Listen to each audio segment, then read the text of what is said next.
ভারতীয় পেসার মোহাম্মদ শামি প্রতিপক্ষের জন্য এক আতঙ্কের নাম।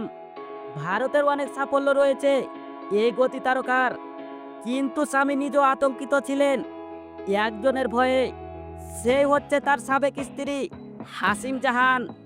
হাসিম জাহানের সঙ্গে মোহাম্মদ শামির দিবস হয়েছে অনেক আগেই, তবে সাম্প্রতিক একটি ভিডিওর কারণে আবারও আলোচনায় সাবেক এ দম্পতি, যেখানে অনেক ভক্তরা হাসিম জাহানকে তুলোধুনো করছেন। ঘটনার সূত্রপাত একটি শর্ট ভিডিওর মাধ্যমে।